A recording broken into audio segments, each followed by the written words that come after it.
대지지분의 중요성과 계산 방법. 부동산을 사고 파는 일은 큰 금액이 오가는 중대한 일로 그 과정에서 여러 가지 사항들을 검토하고 고려해야 합니다. 그렇지만 대부분 사람들은 거래 과정에서 이러한 세부 정보를 간과하는 경우가 많은데요. 실제 평수나 내부 공간 등 보이는 것만 살펴보고 거래를 진행하는데, 특히 재개발, 재건축 등이 예정된 지역에서는 큰 손실로 이어질 수 있다는 점을 꼭 인식하고 있어야 합니다. 대지지분 계산은 특히 재건축 아파트를 구입할 때 상당히 중요한 부분입니다.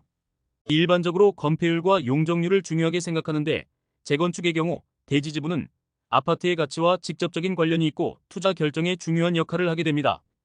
아파트 전체 대지 면적을 단지의 가구수로 나눈 면적을 의미합니다. 보통 아파트를 소유하게 되면 실제 사용하는 세대 내 공간을 확보하고 이와 함께 건물이 지어진 대지에 대한 일정한 지분도 갖게 되겠습니다. 대지 지분은 재건축 이후 아파트의 가치를 평가하는 중요한 잣대입니다. 이것이 높을수록 더 큰 가치를 부여받게 되어 향후 분양권이나 실물 매매 시 그 가격 형성에도 중요한 요소로 작용합니다. 아울러 재건축 과정에서도 상당히 중요한데, 사업 과정에서 발생하는 공사 비용 역시 대지 지분 비율로 분담하게 되어 그에 따라 비용 부담이 커질 수도 있습니다.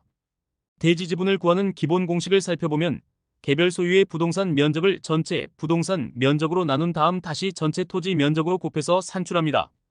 예를 들면 자신이 소유한 아파트가 84이고 아파트의 전체 면적이 10영이고 전체 토지의 면적이 2영이면 자신의 대지 지분은 16.82가 됩니다.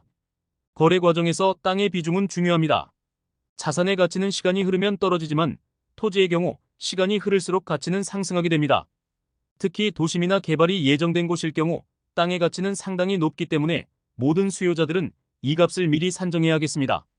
대지 지분이 높다는 것은 토지의 넓이가 크다가 것을 의미하기 때문에 부동산의 잠재적 가치를 파악하고 효과적 투자를 결정하는 있어 매우 중요한 역할을 합니다. 아울러 비율이 높은 경우 주거 환경도 우수합니다. 각 세대가 보유한 토지의 면적이 넓다는 것은 생활 공간 역시 넓다는 의미이고, 단지 내 커뮤니티와 조경 등 다양한 시설을 이용하게 되는 장점이 있습니다. 아울러 건폐율이 낮아질수록 일조량과 함께 세대 간 거리가 멀어져 프라이버시를 보장받을 수 있겠습니다.